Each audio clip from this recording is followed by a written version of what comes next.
Welcome, everybody, as you come in.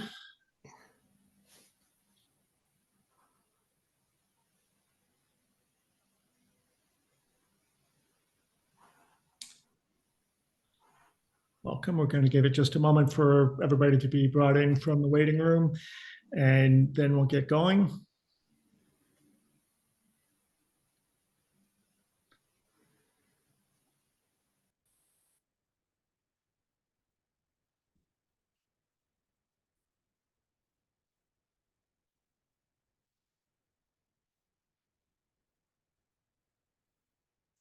Okay.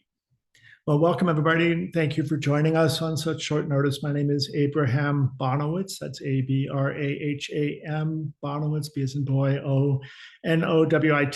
I am the Executive Director of Death Penalty Action.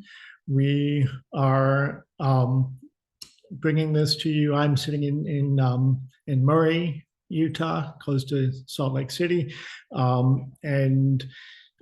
We're here to share some information about the firing squad and what's happening. We are expecting also Jen Herron, although she's already been interviewed by most of the local media, but she's not with us yet on the Zoom, and if she doesn't make it, we can always connect you later. I want to say that broadcast media or any media have permission to broadcast what we're doing here. And we will also be, as soon as this is over and the recording processes, because we're not broadcasting this due to the sensitive nature of the images that we'll be sharing. Once we have that, we'll send you the links to all these images as well as a recording from Zoom. So we'll be getting that going. So with that, again, I'm Abraham Bonowitz. I'm the Executive Director of Death Penalty Action, and we've been working here to help establish Utahns against the death penalty. And our first guest today is Michelle Beasley, who has become the coordinator of this new effort. So welcome, Michelle.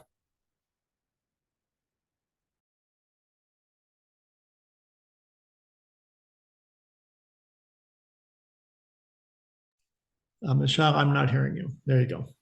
I had to unmute. Sorry about that. So yes, Michelle Beasley, coordinator for the Utahns Against the Death Penalty. And I have invited Abe Bonowitz and his team to be here to help me as a somewhat new organizer to kind of get the word out for anti-death penalty in Utah. We were here last year for Taper on Honey, and this year now for Ralph Menzies.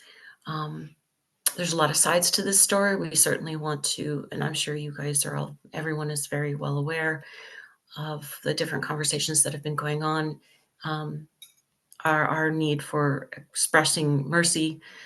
But today the topic is something of more technical and medical nature.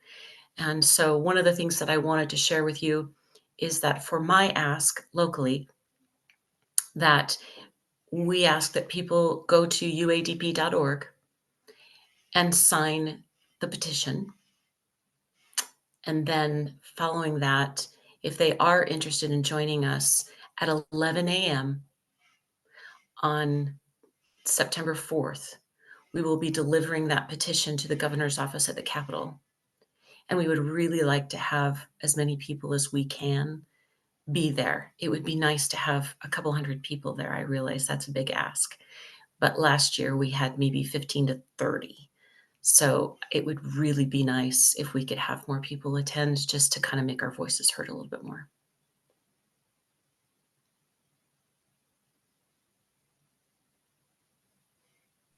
Michelle, do you also want to talk about our plans for the night, the evening event? Yes, so for the evening event, there will be an ecumenical vigil where we will all gather outside the prison. There's an organizing or space that's been set aside, at least last year. It was about 2 miles from the prison. We'll be planning that again, probably arriving somewhere between 10:30 and 11 o'clock. Utah executes at midnight. So therefore, then we hope to have a lot of people there as well to voice the concern for the death penalty in Utah, not only to be there to kind of support the victim families, but also all of the people that will be touched by trauma as a result of this execution. So we really hope that people will be there. Again, the execution is September 5th at midnight, which means we will be there September 4th about 10:30, 11 o'clock, and we'll be there through midnight. We invite all of you to be there with us. Thank you, Michelle, and we'll be available to bring questions in a little while, so we'll invite that in a bit. I do want to note that we've made the chat is restricted just to communicate directly to the panel, so that will be our mechanism to bring questions, or if members of the media raise your hand, we'd be happy to hear your voice as well when we get to the Q&A piece. I also put in the link, or rather a link to the Utahns Against the Death Penalty webpage is in the chat. And now I want to invite Jen Herron to unmute herself and to make a brief statement. This is Jen Herron, who you may have seen her op-ed in the Deseret News, and she's been covered quite a bit in the last week here. So I'll let her introduce herself a bit further, and welcome, Jen. Thank you. My name is Jennifer Herron. And for those of you who don't know, it's spelled, the last name is Herron. I am the oldest daughter to Maureen Hunsaker, Ralph Menzies' victim. I'm her second born, and I was placed for adoption at birth. So while I may have met her, I don't remember. Sorry, I have to look down here. Okay, I was 9 when she was murdered. I do remember sitting there on TV. My mom made me watch it. My adopted mom made me watch the coverage on the news, which I thought she was crazy, but I did anyway. But that's one of my first memories. I remember watching her on the news, her murder, that is. And 7 years later, I was told that that was actually my mother instead of just a friend of the family. That's when I had to grieve. I've gone through all kinds of emotions since then. I have a lot of hate, a lot of pain, a lot of anger. You know, it took me a while, but I found peace, and it's crazy how that came, because it has to do with imprisonment and incarceration. I'll get to that later if anyone wants to know. Anyway, Ralph Menzies took a lot away from me. He took not only my mother, he took my father. I never got to meet him until 3 years ago because she kept his identity a secret. I struggled with anxiety problems, depression, self-identity because of this. I've had to learn how to forgive, and honestly, that isn't as easy as you think it is. Anyhow, I do oppose the death penalty. I don't think it's fair, and it doesn't get us anywhere. It wasn't that right for him to kill. Why should it be right for us to kill? It's the same as what he's done if we execute him.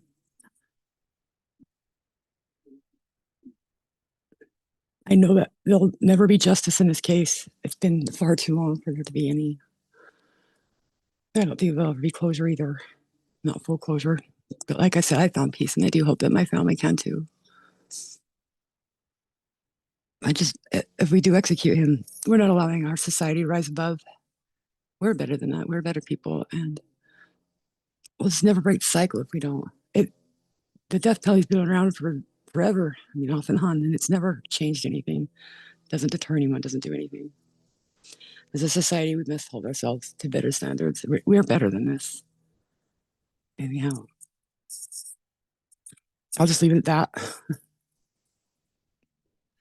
Thank you, Jen. If there's questions for Jen, we can take those in the chat after we finish. As well, Jen is local to Salt Lake City, as is our next speaker, Randy Gardner, and any local media who would like to have a one-on-one with them, just connect with us and we'll hook you up and you all can figure out where to meet that's convenient to both parties. with that, I want to introduce Randy Gardner, who is the brother of Ronnie Lee Gardner, the last person executed by firing squad in Utah. Randy? You'll need to unmute, Randy.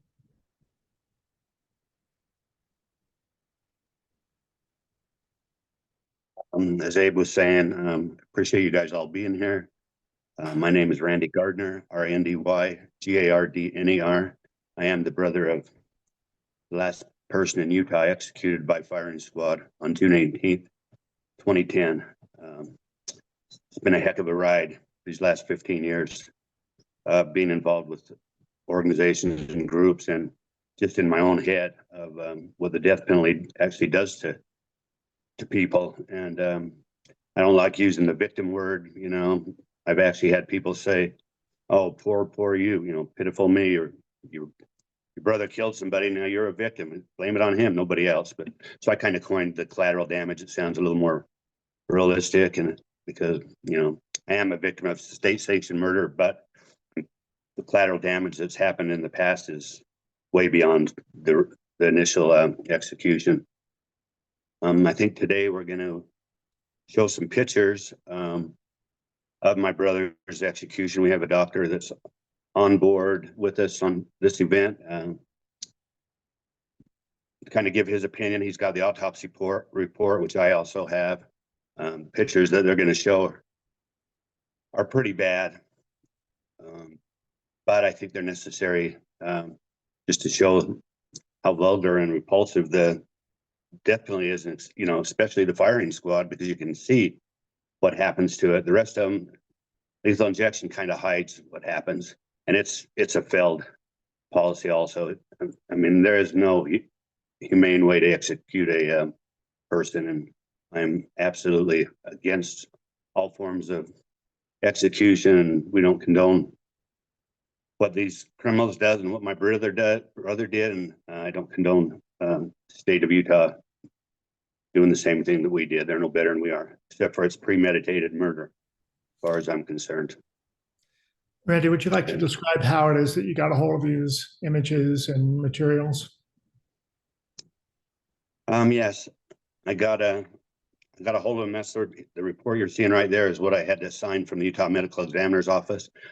I originally requested the autopsy report after his execution, and I got a really low version of what I didn't get. No videos, no pictures, no explanation, no real report other than one page. But that form there tells me that by releasing the photos and the pictures and the autopsy report, that if there's damage caused to me because of it, they cannot be held responsible.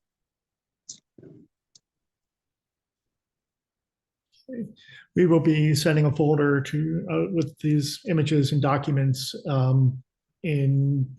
shortly after the press conference. So we'll be back with Randy to take any questions if there any come for him. Next, I would like to introduce a friend and colleague, and actually a neighbor as well from where I live in Columbus, Ohio, Dr. John Garner, who is one of the leading authorities on execution methods and how the body reacts and the medical perspective of that. John can introduce himself further, and when he's ready, we'll share some of the images. John? Thanks, Abe. Yeah, my name is Jonathan Groner, Groner. I'm a retired surgeon. I did trauma, burns, and acute care. I ran a pediatric trauma center here in Columbus for about 20 years. Cared for a lot of gunshot wound victims. So I have some knowledge of it. I've had the opportunity in my research for a forthcoming book to look at the autopsy photos, not just of Mr. Gardner's brother, but also of the two firing squad executions recently in South Carolina. So I have sort of some comparison and some comments to make on those. It's obviously a very violent death. And we can take a look at the autopsy photos and I can make some comments, and maybe Mr. Gardner can say, I'm not sure if he was a witness, what he saw, but it is certainly a death of extreme violence, and even though I've taken care of a lot of gunshot wound victims and had a number of them kind of die in my hands, I would not have wanted to have been there. Abe, where do you want to go from here? Do you want to put up the photos or? Yeah. And let me just say, a fair warning, everybody, that these are difficult images to look at in the aftermath of a firing squad execution. John, we can come back to this as well if you Yeah, want. no, I'll make a comment on this just because we have no access. So, I mean, a full autopsy sort of examines every organ, and I am not aware of any photographs of the organs, so we sort of have to try to extrapolate from what they say.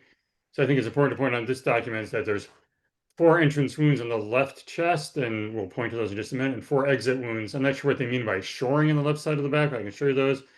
But that means the 4 bullets went through Ronnie Lee Gardner.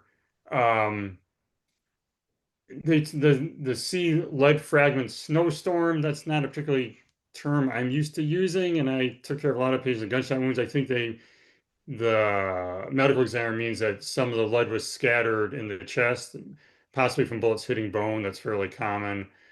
The next thing, the D, is a little unusual because in theory, if the bullets went through the chest and came out the chest, they should have hit maybe the heart and maybe the lung. The fact that the stomach and pancreas were injured either means there was a lot of shattering, or could they have missed with some of their shots? And I will show you why I think that's possible. And again, before I look at the photos, you have to understand that the firing squad should cause almost instantaneous death because the bullets should just shred the heart. I mean, the bullets that they're using are, at least the South Carolina ones that I studied extensively, supposed to be able to reliably, kill a deer at 1,500 feet. They have a muzzle velocity of 1,800 miles per hour. So there's this massive bullet. So if anybody made any movement after the shots were fired, I would suspect that something had gone wrong. Okay, I think you can go on, Abe, whenever you're ready. Okay. So I'll just scroll through these and then you can tell me where you want to stop. Photograph is when the body arrived in the morgue, not particularly useful. You can't really see anything. So we'll go on to the next one. This is a photograph of Mr. Gardner's back. So it's important to understand, it's not the front, it's the back. This is where the bullets came out. And we don't have precise anatomic landmarks, but it's clearly the 2 lower bullets are way outside where the heart would be. So that's a little bit unusual. One is a larger hole, suggesting that the bullet had some cavitation or disruption. And the other 2 bullets that are sort of higher in the photograph, again, if you can zoom out a little bit, are actually fairly low on the back. So not exactly, so like if you could look at X-ray vision, Mr. Gardner's heart is higher than any of these bullets and over the center part of his body. So these bullets sort of aren't where the heart is. It's hard to tell where they went through, but I was surprised by seeing these exit wounds in these locations. And that's a similar view. So this is sort of a whole view. As you can see, you can sort of see where his chest is and where his lower back is. And then 2 bullets are way, way, way outside where the heart would be. And 2 of them are quite low. So again, the autopsy report talks about injury to lung, liver, pancreas, and stomach.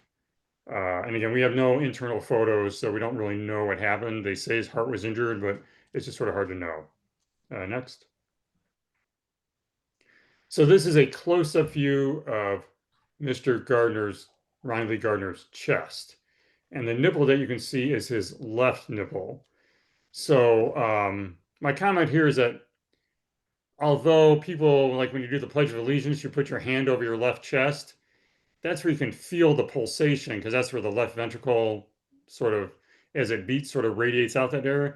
The heart is under your sternum. It's under your breastbone. And if you need proof of that, look at anybody who's had bypass surgery. Their scar is on their sternum. And I've assisted with a bunch of heart operations when I was a resident. I did a few myself for various things. And we split the sternum open and the heart is right there. And so the fact that these bullets are sort of lateral, meaning to the left of or past his left nipple, is to me concerning that some of these bullets may not have gone to where the heart is. You can see that there's huge cavities, so they obviously made big holes, but it's just not where I would expect. And at this point, I've seen the autopsy photos of Mr. Sigmund's execution. he has 3 bullet holes and they're on the other side of the nipple and they're very closely spaced. He was only shot by 3 people, not 4. I've seen the bullet wounds of Mr. Mahdi's execution. His bullet wounds seem like they are nowhere near his heart, and we can discuss the reasons why that might have happened and what that means. But in theory, the firing squad execution shouldn't be botchable, right? The people firing the guns are trained to fire guns. They're 15 to 20 feet away, and they practice. So why some people seem to get it done right and some don't is an interesting thing that might be worth discussing. And I'll just stop there and see if there's questions or where Abe wants to go with this.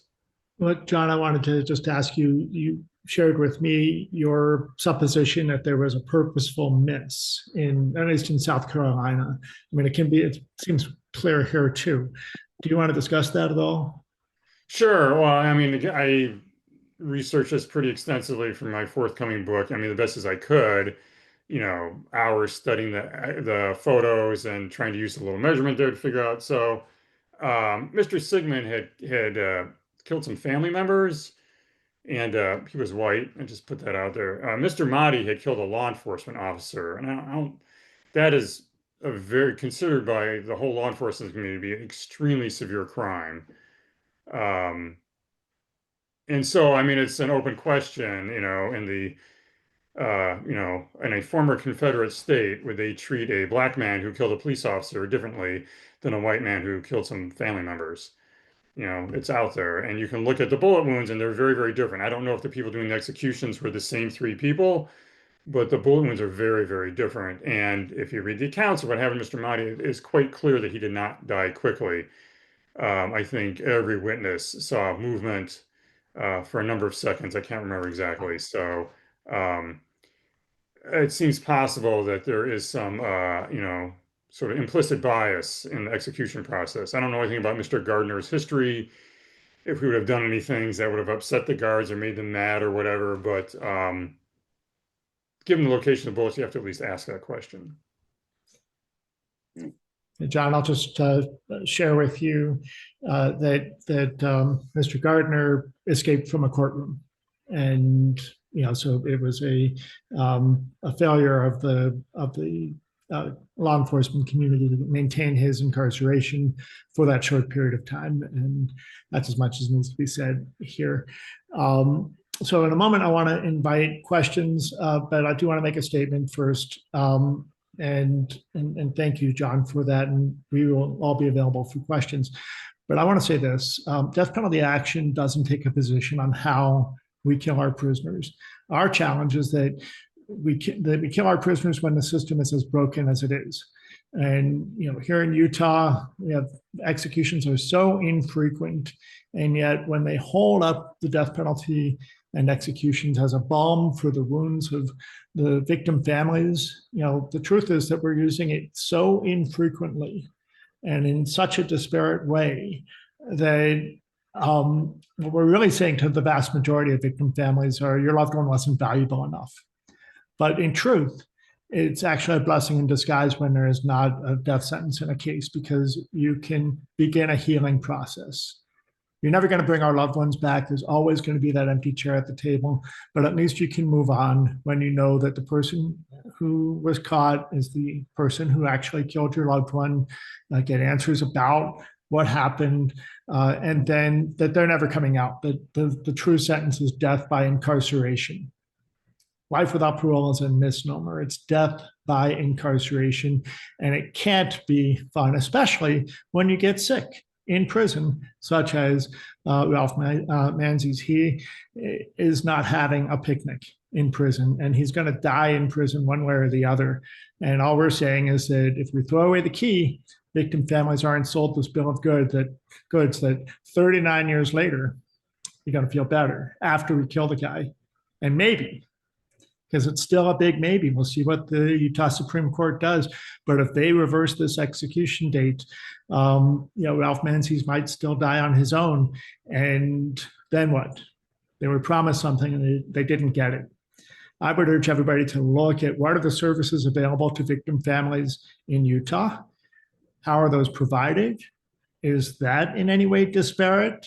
For example, in Ohio, where I live, victim services are adjunct to the prosecutor's office in all but 80, all but 2 of the 88 counties. And that means if you're not a good victim, if you don't support the death penalty in the case or whatever the prosecutor wants, your victim services can dry up, and we've seen that happen. So for us, again, it's not about how we kill our prisoners, but that we do so when the system is as broken as it is. And then we have a request of the warden and the head of the Department of Corrections and anybody that's involved in this execution. If it goes forward, our simple request is shoot straight, hit them in the heart.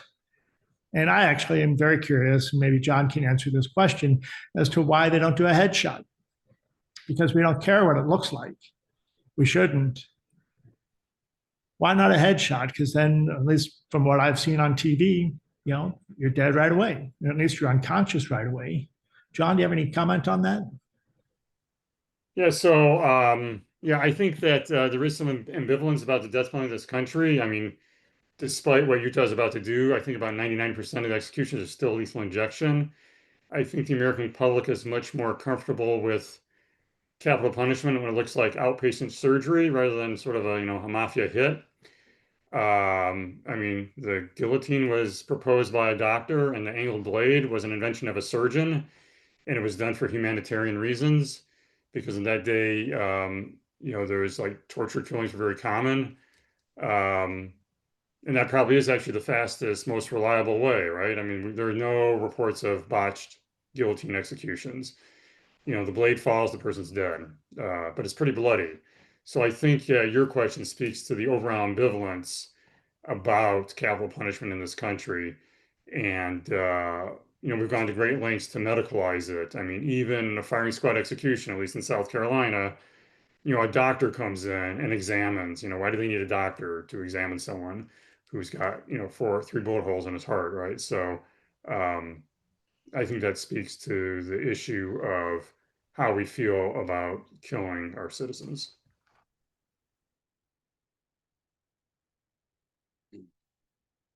Okay, and the last thing I want to say is simply, when it comes to the torture of the death penalty, truly the torture is in the wait. The actual execution is a release of sorts. It's a freedom from the incarceration for decades if it ends up being that long. But the torture is in the wait, and the torture is in contemplating what's about to happen to me. Now, that's true, of course, if you understand what's about to happen to you. From what we have heard from people who have seen Ralph Menzies in person in the visiting room in the last couple of weeks, the lights are on, but nobody's home. That's what a message that Randy received directly from somebody else who was visiting their loved one on death row who saw Ralph Menzies in the visit room. The lights are on, but nobody's home. So the good news is he will not understand he may not understand what's happening to him. However, John, I did want to ask you actually before we go to questions to talk about the risks that are involved in the question of of Ralph Menzies' use of oxygen in the space of a firing squad. Right, thanks, Xavier. So that's a great question. I mean, we just had an execution in Tennessee where someone had a defibrillator, and the whole issue was like, well, if we turn it off, he might die before he gets executed. If we don't turn it off, it'll be torture. So this is sort of the same version of another medical issue. So Mr. Menzies is on oxygen. Typically, they only put people on oxygen because it's a fairly dangerous therapy if there's a risk of them dying without oxygen. Obviously, when you're stressed out, your oxygen consumption is greater. So if he has any awareness of his forthcoming execution, which we're not sure about, or even the stress of, moving him from the chair and strapping him down is likely to be stressful. So if they turn off the oxygen before the execution, he could die before they shoot him. That's definitely in the realm of possibility. He obviously has end-stage lung disease. If they leave the oxygen on and they shoot him, I mean, if there's a tank in the room and some ricochet hits the tank, it will explode for sure if it damages the tank. Oxygen is highly, highly explosive. And just shooting him while he's on oxygen, I mean, who knows? The bullets definitely come out of the muzzle of the gun quite hot. There's literature on that. I know from my own experience doing surgery on the chest and airway of people who are very ill and on oxygen that operating room fires are a big concern. And we work very hard to lower oxygen levels on people when we're doing operations anywhere on the in the lungs or trachea. And so there's definitely an additional risk where the oxygen is on or off. And this creates this ambivalence about the execution, you know. So, and I could see it both ways that, you know, they could disconnect the oxygen and he could slump over before they even shoot him, or they could leave the oxygen on and there could be a problem during the execution. I mean, it seems bizarre that they'd be standing there with fire extinguishers as they're shooting him. That's not out of the realm of possibility because oxygen is very, very flammable.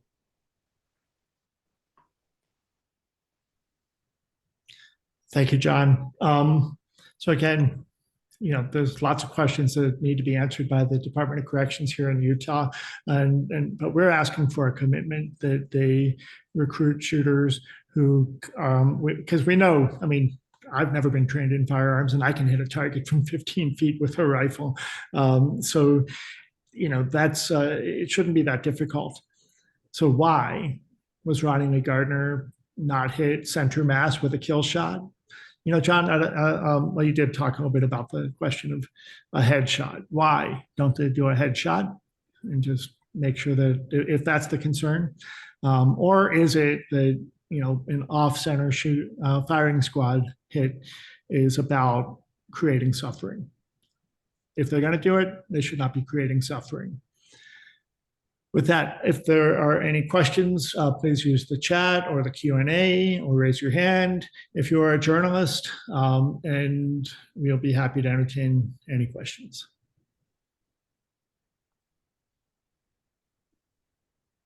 Just to bring the headshot thing up, what next are they going to do?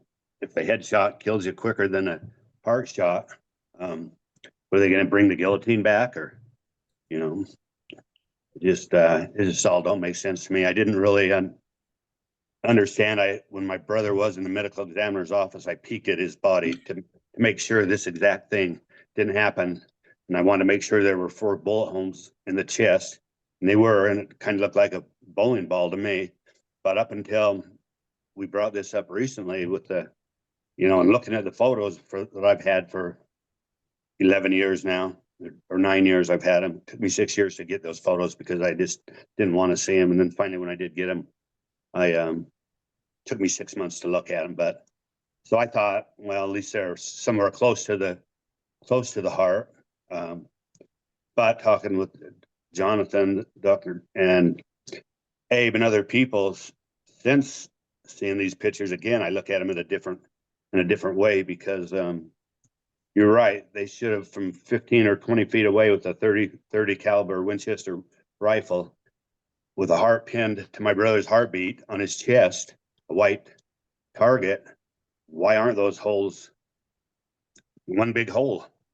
It's not that, I was wanting to see all the holes, but because I thought maybe they would do something like that. But yeah, looking at it from this aspect, why aren't they? And the same as South Carolina, I think one of the ones that were killed in South Carolina, they could only find 2 holes, entrance holes, and there are no exit holes because they're using a different kind of ammunition that I believe that breaks up inside the body. So I don't think, from what my understanding, I don't think there was any exit holes. But yeah, it's crazy and gives me something to, I feel like I'm mourning all over again, and maybe they did do that purposely, and hit his lungs and his heart to make him suffer. He was loved by some and hated by many. So it's not a good revelation for me that I just got, but what it is what it is. And we're going to keep doing what we're doing. And Death Penalty Action right now is the #1 organization, I would say, in the world.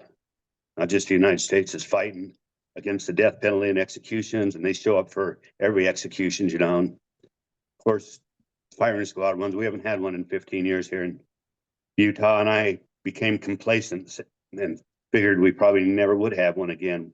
We actually almost, 4 or 5 years ago, we almost got rid of the death penalty in Utah. Kind of scares me. doing this one with Ralph Menzies because he is so sick, and I don't believe he knows what's going on from people I've talked to. And I've been to his court hearings and seen him. I've seen the reports from the MRI that they had. He does have dementia. Who would want to be involved in taking this old man out of the wheelchair, taking his oxygen off, putting him in the execution chair, tying him down from 6 different points?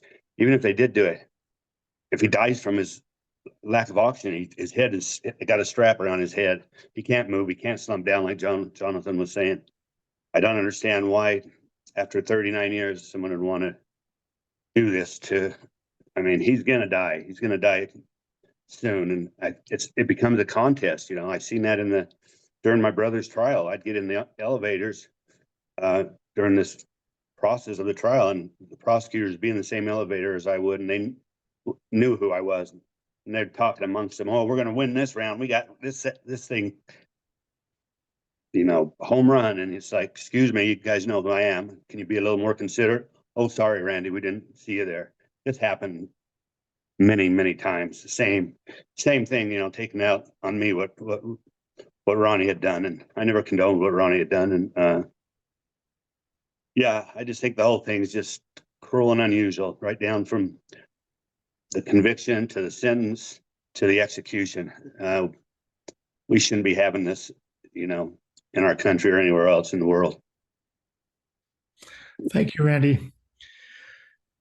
There's one question so far, and that's Joni Johnson just asking what do they do with the target that they pin on them. And I can just tell you from the news reports that I saw that in South Carolina, the target in one case blew off, and in another case it blew in.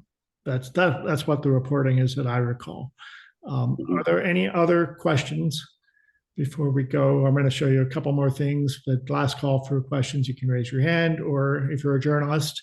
I do want to welcome Donna Bowe, a former state legislator in Idaho, who is a part of Idahoans Against the Death Penalty, which we've created there as well. And in Idaho is the most recent state to pass legislation actually to make firing squad its